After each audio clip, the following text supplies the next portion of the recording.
Hello, and welcome to the TC Music Show, Bassoon Special. On the show, we'll be looking at the history of the coolest instrument in the orchestra, the bassoon. Later, TC will be chatting to professional bassoonist, Garrett McQueen. Sit back and enjoy the show, and thanks for watching. Don't forget to subscribe and like, comment, and share. The bassoon is often thought of as the clown of the orchestra because of its staccato, bup sound. However, as an instrument, the bassoon deserves a closer look because it can encompass a wide range of musical emotions from comic, to happy, to odd and curious, to serious, dramatic as well as homely, heart-tugging sounds. Let's have a brief look at its history. The instrument we know as the bassoon actually started its life as the shawm, an early low-voiced woodwind which surfaced in Europe around the 12th century. You can see here that it begins to evolve, showing the distinctive crook or bocal and the double reed mouthpiece seen on later bassoons. By the 16th to 17th centuries, the upgraded shawm was called the kirtle and the fagotti before eventually emerging, with many modifications and versions, as the bassoon, played today. And now, let's take a look at just some of the famous people who played bassoon and brought it to the fore in classical music. The composer, Edward Elgar, actually played in a quintet, where he played bassoon, which is no mean feat, because the bassoon is a very difficult instrument to play and master, due to its fingerings. Some have hinted this is maybe why he wrote the piece called Romance for Bassoon. In Germany, Klaus Thumann was 17 years old and studying piano. On his 18th year, however, he switched to the bassoon and became famous as an expert player, gaining a reputation as a master bassoonist, playing with some of the best orchestras around. He honed his craft with the Northwest Germany Orchestra and stayed with them for 16 years, and when he retired from playing there, he was awarded the Order of Merit for his skilled playing. The next famous bassoonist was also a pupil of no less than Klaus Thumann. Gustavo Núñez was taught by his father in Uruguay until his 16th birthday. Núñez, a former alumni of the Royal College of Music, has since garnered many accolades over the years for his bassoon playing. Among female bassoonists, the name Judith Leclerc stands out.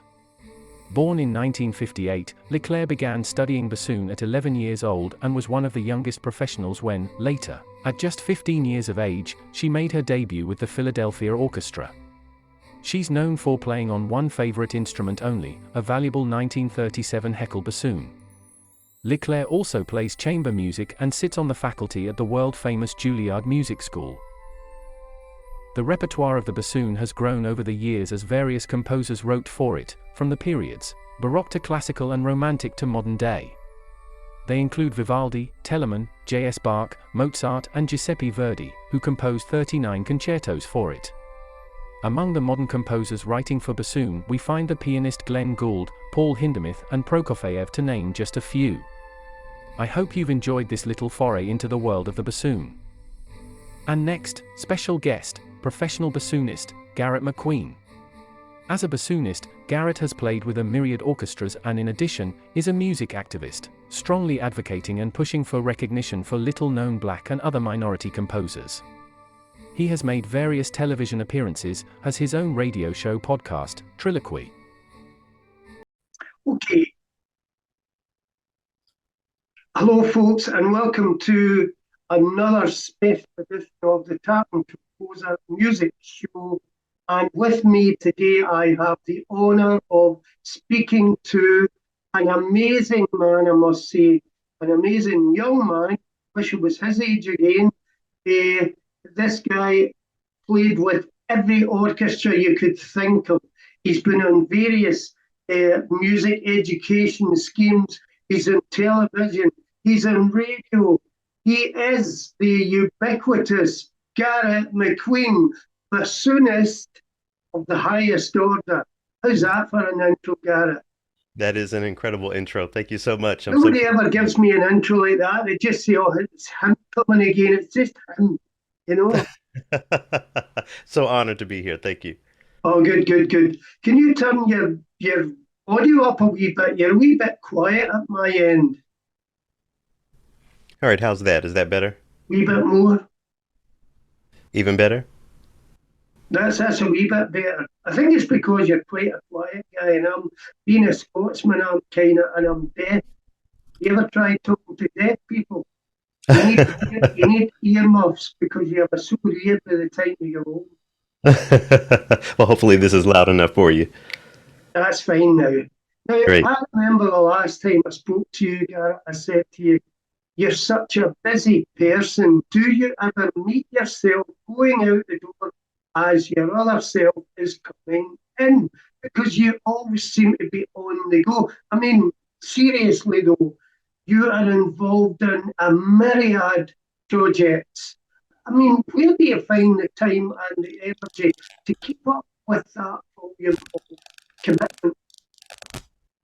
Well, I think a lot of people are connected to a job or a career, something specific like that, and that's fine. But for me, the center pin of my work is my mission to change classical music. So sometimes that requires that I sit on stage. Sometimes that requires I stand in front of a classroom. Oftentimes, that requires me to produce radio or do podcasting. So, the types of work that I do are very numerous. But at the end of the day, the center pin of my work is to take this idea of classical music and expand it so that it can actually engage many people from many cultures and from many perspectives, whatever it takes. That's excellent. Just a wee thing to tell you as well this week. I've come up with a cracking acronym, and Okay. hey man, it's DOWD, and that stands for Dead Old White Dudes. So if we talk about DOWD music, we'll know exactly what we're talking about. And just the other day there, I finished off a little quick Beethoven special, stuck it up on YouTube. And what was interesting was, again, I'm finding all these things out that I never knew before. Beethoven actually had a musical ally that he played with. So forgive me if I'm preaching to the converted here. And it was a guy, I think his name was either William or Samuel, but that didn't matter. His name was Bridge Tower, and Right. he was a virtuoso violinist. And Beethoven and he actually played a lot together, according to sources that I've been able to find out. Now, there's another thing. Nobody ever heard of this guy, Bridge Tower. And I dare say, if he wasn't kind of attached in a way to Beethoven, who would ever have heard of that man? So Yeah. I'm going to check him out. Yeah, absolutely. And, many people may not know the story. I guess fans of Beethoven may be familiar with the Kreutzer Sonata, but, that was originally the Bridge Tower Sonata. George Bridgetower and Beethoven got into an argument over a woman one day. And as Beethoven did more than once, with his Third Symphony being another example, he stripped the dedication and dedicated it to a man who never even played the piece of music. There are so many examples of women and people of color involved in classical music, even way back in the days of Beethoven, even Mozart, but before Beethoven. And I think that's very important from a historical standpoint. It's vital for us to know those stories. What I think is even more important is telling stories through our music and through our music programming that can engage people today. I think classical music for so long has been platformed as a means of learning and education, telling people things that they don't know. And I think that's great. But I also think that it's our duty to meet people where they are and use this art form to engage today's society as well. I think that's absolutely true, and we do need to be much more inclusive. And I'm not, as I told you last week, I'm apolitical, only in the sense that I do not trust politicians of any race, creed, or culture. I think, and certainly in Britain anyway, in the 1900s, there were a lot of what would we call Christian type folk who felt they were doing God's work, and at least they tried to go out. Whether you agree with religion or not, it makes no difference. The fact is, they actually went out and tried to change their little corner of society and help people that were really needing help, Hmm. to get them away from addictions, to train them up for jobs, all sorts of stuff. Um, And I think that's important, what you just said there. We need to kind of be much more inclusive, get as many people into it. And I'm very much, I started off life as, I think I said to you, pop and rock and funk and soul and jazz rock had a wee taste of Chick Corea and Lenny White and all these guys, you know, all the big guys, you know, the big names. And now I just cannot get enough of classical because to me it's just it really touches me, you know. But I need to start researching some of these black artists, especially the composers, because when you went off here last week there, I found a site. I think it was it might have been your site actually, playing some of these people's little snippets of their music. Um, and I was very impressed, obviously, listening in. And I thought, oh, I need to have a listen to these people because I've never heard them before. And I mean, it's a crazy thing, you know. I hate putting each other into boxes. Oh, you're this and you're that. Oh, one of them, are you? Right? We're just bloody human beings, you know. And I think human beings are so fantastic. I mean, the talents, skills that we have, and also the indomitable spirit to overcome obstacles and adversity. I often sit back and I look at people who have had terrible lives, maybe physical deformities, and they are top of the pile doing all this stuff. You know, they're not letting anything hold them back. And again, it's a wee bit like Mrs. Rosa Parks on the bus. Well, you can't sit there and, was that right?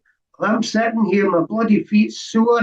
I've been shopping, I've been walking, and I ain't budging, pal. So tough. and that was good. I liked that attitude when I read about Rosa Parks. And while we're on the subject, I don't want to keep talking, but I watched I watched quite a few documentaries on Malcolm X. Now, Malcolm X was diametrically opposed to the stance of, for instance, Martin Luther King, who was what you would call Christian, right? Whereas Malcolm X was into the Black Brotherhood of Islam and stuff like that. Right. So you had these two ideologies that were different, yet they both wanted the same thing. Malcolm X wanted to raise the status of the black man and say, right, listen, be a man, look after your kids, you know, take responsibility, be a great father, be a great worker, be a great person, all the things. And I think it's always a shame that people like that can't get together and say, you know, we're fighting for the same thing, and the same thing in their fight, one thing, the white man. I'm fighting whitey. I'm going to take his ass. So, You know, they were fighting racism, which is shocking. and I think it's really easy to just personify hate and evil in that way. You know, of course, historically speaking, we can't ignore the fact that there were many white men who perpetuated those awful norms. But at the end of the day, you know, when you bring up Rosa Parks and Malcolm X, it's equality that was always the goal. It was never the goal, and it isn't the goal to for black folks or people of color to degrade or put white people below us. You know, that isn't the goal. The goal is for everyone to come together and to celebrate our differences. I agree with you that, you know, being a human being is the part of my identity that I celebrate most, and I wish that we would all celebrate most. The challenge is that over history, our differences have been used to pit us against each other instead of something else. So I think our differences really should be celebrated. It's just that as a human society, we don't have a lot of practice at celebrating differences. We use differences to keep ourselves separate, but I think those differences can bring us together. Because let's think about our cultural differences as they manifest musically. You know, the music of Scotland is so beautiful. You know, our a black man, you know, Frederick Douglass. You know, he famously said that the only music that comes close to the beauty of the Negro spiritual are Scottish songs, you know. So there has always been a celebration of that difference. And I think through music, we can do exactly that.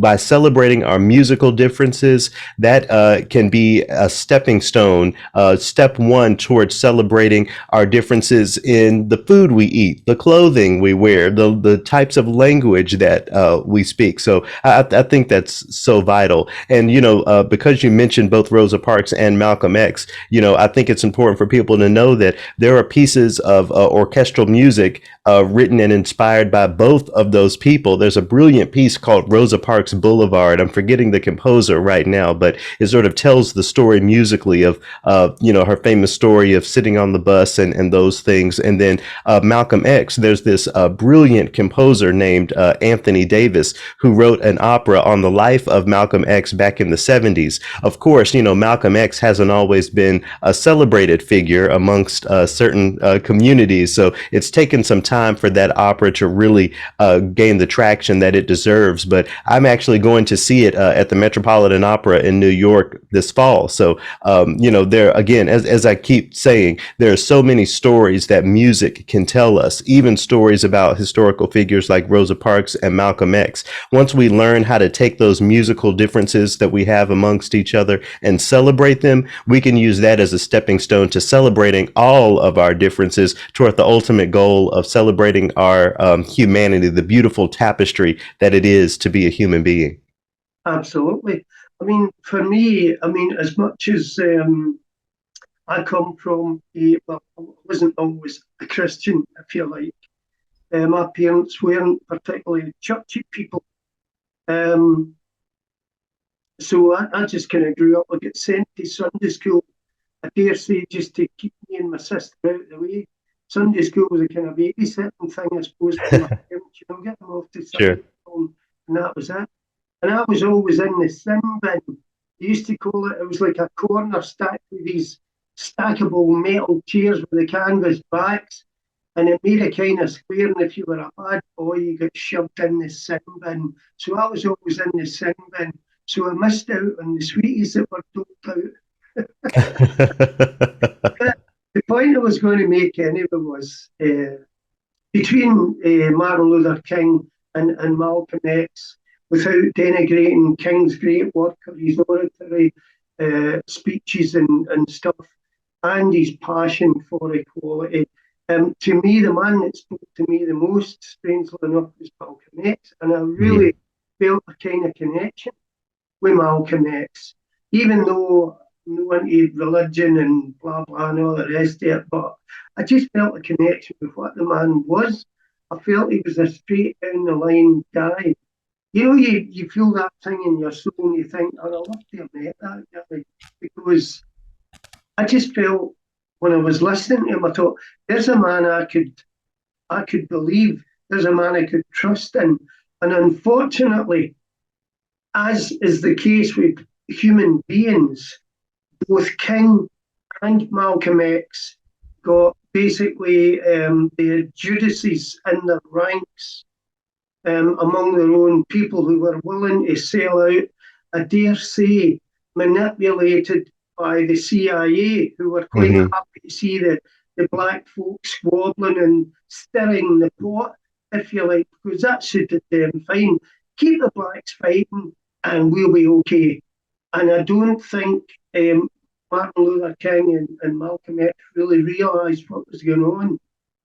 And it was only you know, we finding out about Elijah Muhammad and what he was Hmm. up to. I mean, they even say King was up to all sorts. But again, was it true or was it just another CIA white man's lie?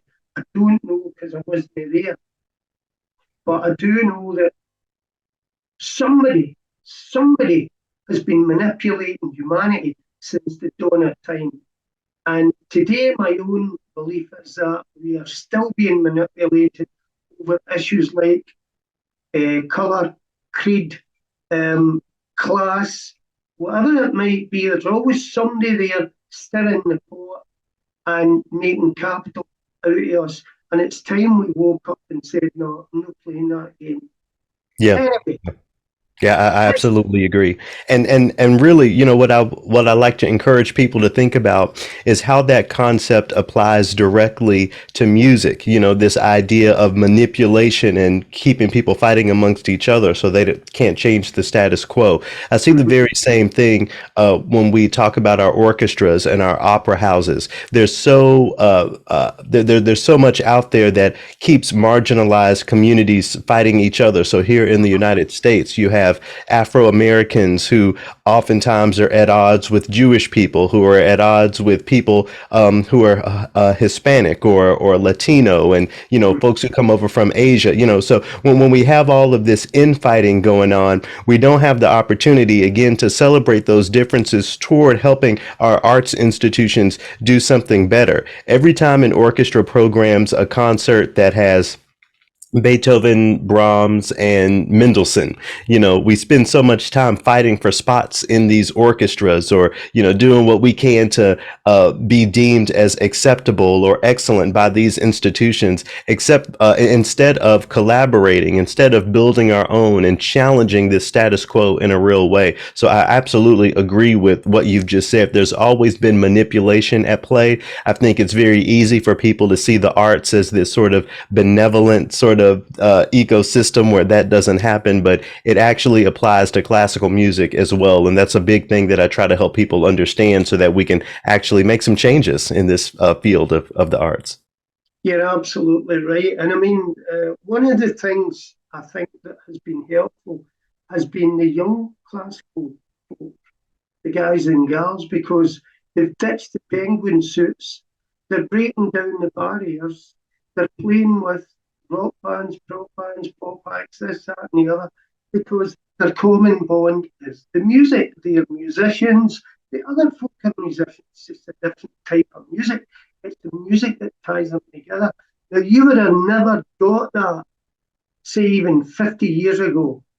If you were a classical musician, you travelled from town to town with your orchestra, and you did your rehearsals casual, and then you dressed up in your penguin suit for the night, and you had some old waffler coming out, poking a pointy stick at you and shouting at you, and whatever the hell it was, and that's going down the tubes, because even a lot of the modern composers I'm seeing, like Alondra de la Para or Del Para, I mean, Yeah. she's dancing all over the place. I think that transmits. In fact, I seen a huge big guy. Let's not go there with labels, but a big guy, right? Big conductor, big guy, and he was moving about all over the place, and I thought that's the infectiousness that we need for orchestras, to transmit that joy and the passion, rather than that full-faced, I'm the maestro and you're just the sheep, and I'll direct you as I see fit. That kind of attitude of the old conductor, the Herbert von Karajan's and all these kind of characters, that's fading out, and we're getting contemporary people who just live normal lives. They're not mega stars or yuppies or whatever. They're just ordinary people who've got that passion. I think that's a great thing. And as I said to you last time, we're beginning to see more black faces in the orchestra. We're beginning to see more women in the orchestra. And that's great as well. In fact, I'll have you know, young man, in UK, we have the Black Waltons, and they're very musical. You know who I'm talking about? Sure. Oh, yeah. The Carnegie Masons. And there's millions of them. And every one of them plays an instrument, and they all went through music conservatories and all that kind of stuff. It's quite amazing that, you get one family and they're so talented with music. And so my wife and I, we kind of dubbed them the Black Waltz, and at night you'll just before the lights go out, you'll hear them going, "Good night, cello boy. Good night, flute sister. Good night, good night, timpani man. Good night, bassoonist." You know, you'll hear all that, and then the lights go out.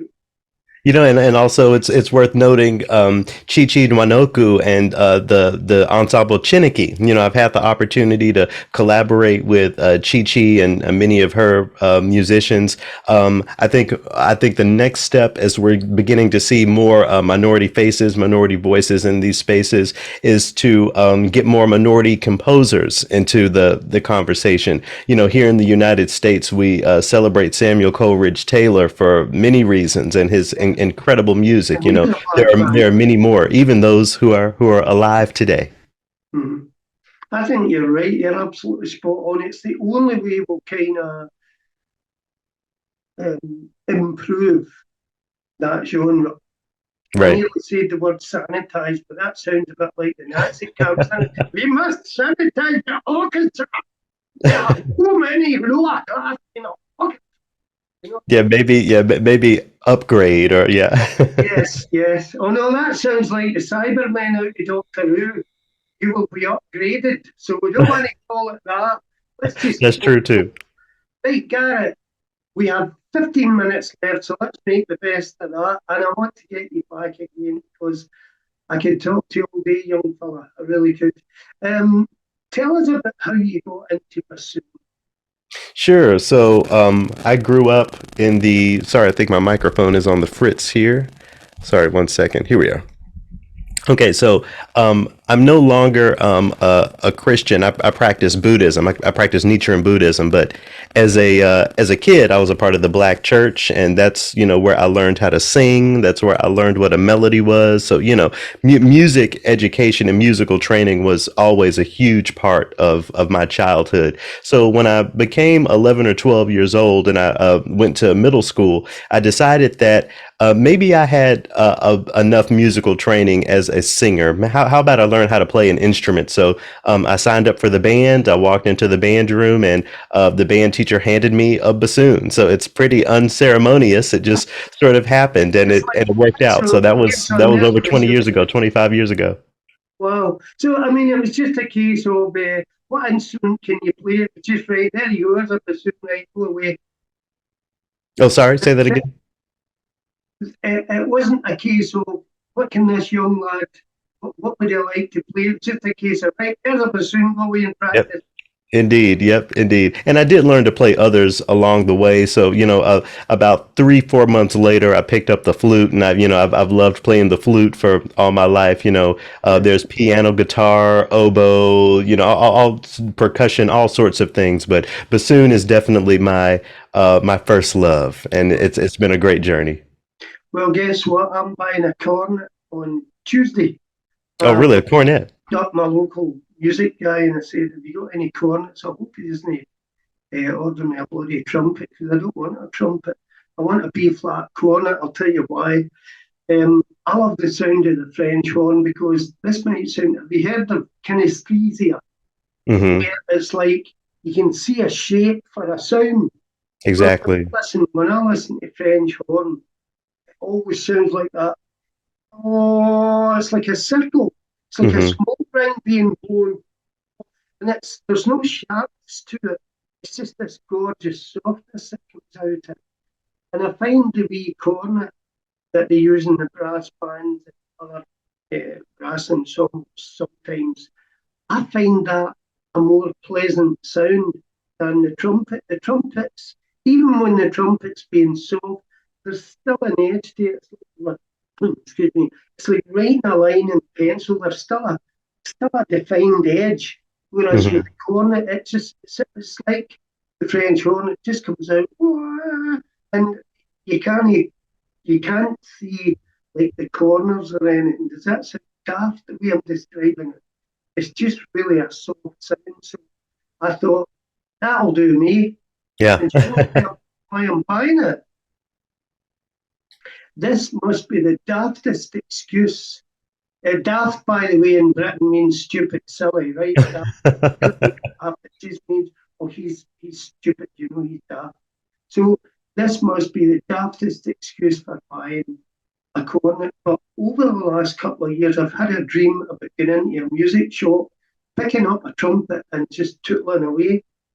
And I thought to myself, was that just a something, or did it mean something? Have I don't mean I'm going to be the next Louis Armstrong or Miles Davis or some big classical trumpeter. I'm not even thinking of that.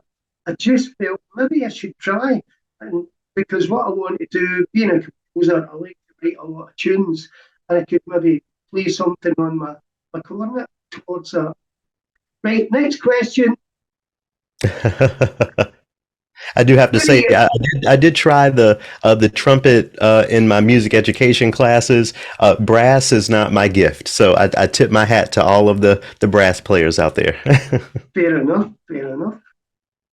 Well, I've got two recorders. I've got an alto and a big treble with the one key in the end of it. But I need arms like a baboon to play that one. You know, it's way down to my knees. So the alto's not too bad, but the big treble thing's quite low. Anyway, what are you doing with yourself right now musically? Tell the viewers what are you up to these days. What are you doing?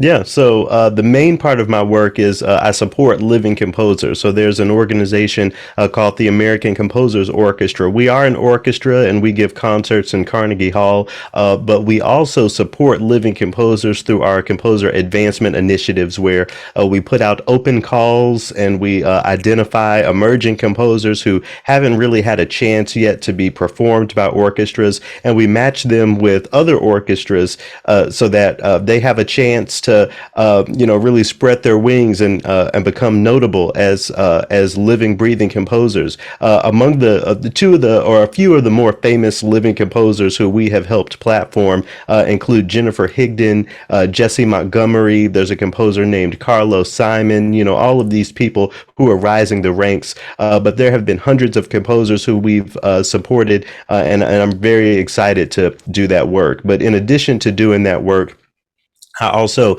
produce radio programs and radio series that highlight historically marginalized composers.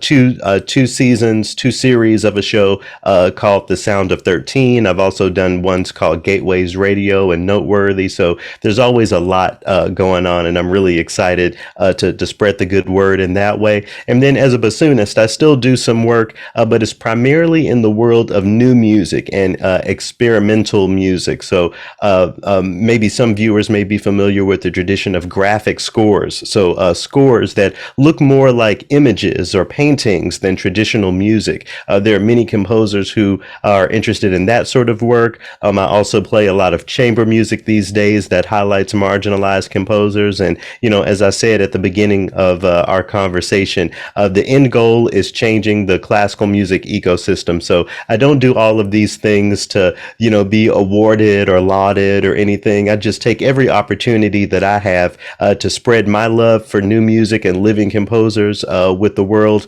whether that's through supporting composers, playing the music of new composers, and everything in between. Now, you also mentioned to me last time that you were interested in helping young musicians as well. Yes, indeed. I don't do as much teaching as I used to, but having the positionality that I have in the field, I'm always connecting young musicians to mentors and other teachers, and just inspiring young minds to think about their training a little differently. When I was first starting to play the bassoon, the pieces of music that were put in front of me to help me acquire my skills didn't have much to do with my life. Old English folk tunes like hot cross buns and and those sorts of things. Well, I'm trying to inspire the next generation of musicians to really challenge that, to take their musical training and connect it to their own culture, to play music that they love or that their parents love, that their communities love. So it's all about changing hearts and minds as well.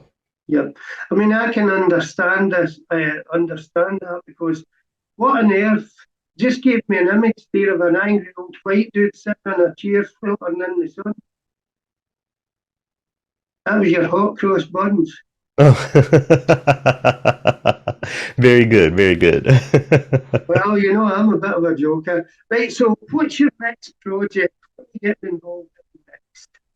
Yeah, so just coming up here next week, I'll actually be traveling. So I'm based in New York and Minnesota. I split my time here in the U.S., but I'll be traveling down to Texas next week to support four new emerging composers to get new works performed by the Dallas Symphony Orchestra.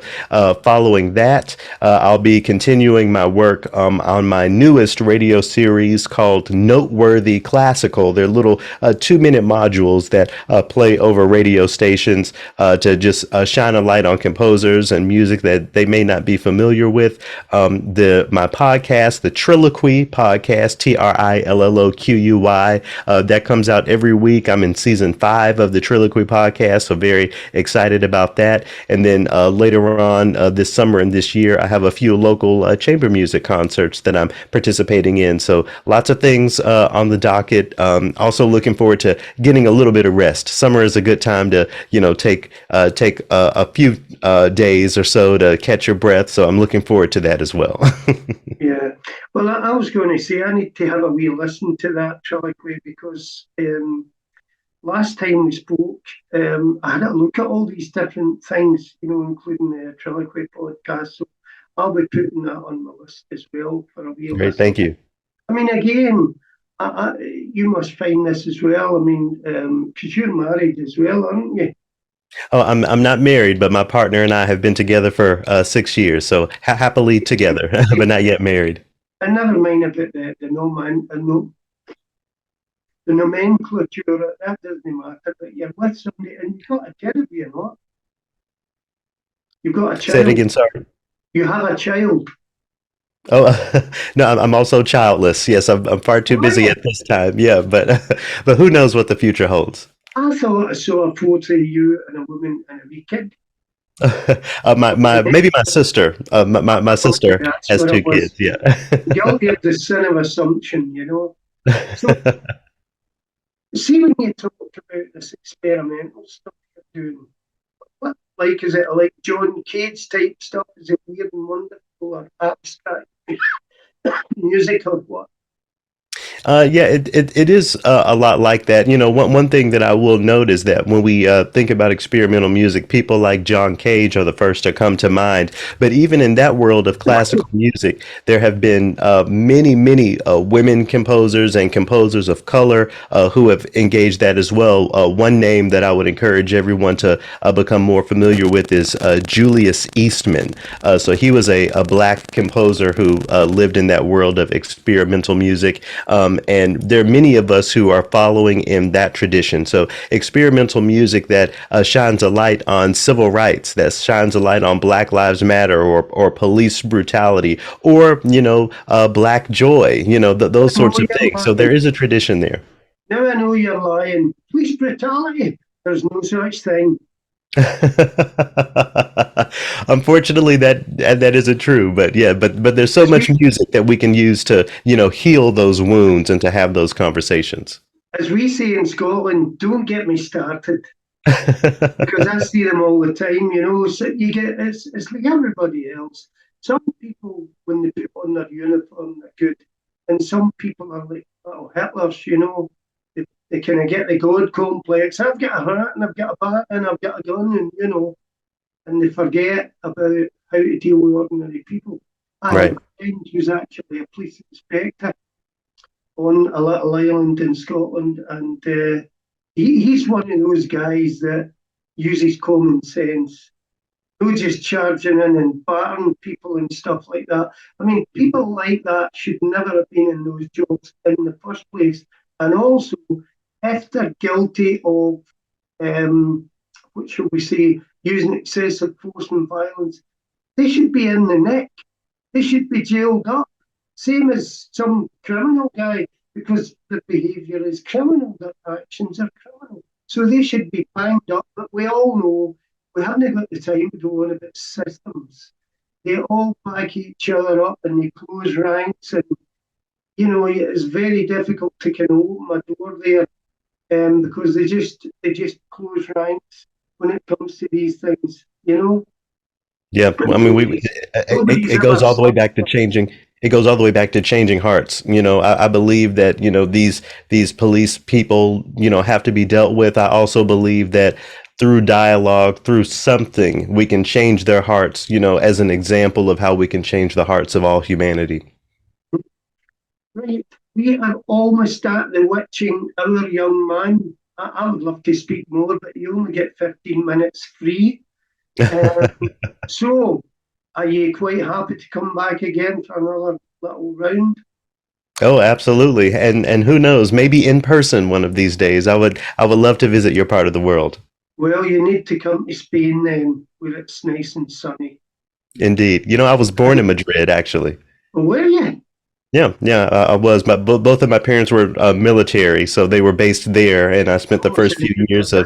of my life there. So a little bit of a connection there. Well, I'm on the Costa Blanca, Oh, yes. in Villajoyosa. It's a wee seaside town. It's lovely. But you come there sometime and you'll be most welcome. Thank you so much. All right, we'll feed you up and all the rest of it, and you'll nobody want to go back home. There you go. Thanks so much for having me. This has really been phenomenal. Well, Garrett, I've enjoyed it, and hopefully we can speak again in a future show. So once again, thanks very much for taking the time to come on the show. And if you know anybody in your classical world or people like that who want to do the show as well, give me a bell through our emails if you don't mind, and I'll I'll be sure to do have that. them on the show. All right. Thanks so much. As ever, best wishes to you and all the best for your future projects, because it's not about you, as you said, it's about the future of your fellow human beings. So, best of luck, And to and you we'll as see you well. soon. All right, Gareth. Thanks so Bye. much. Bye bye.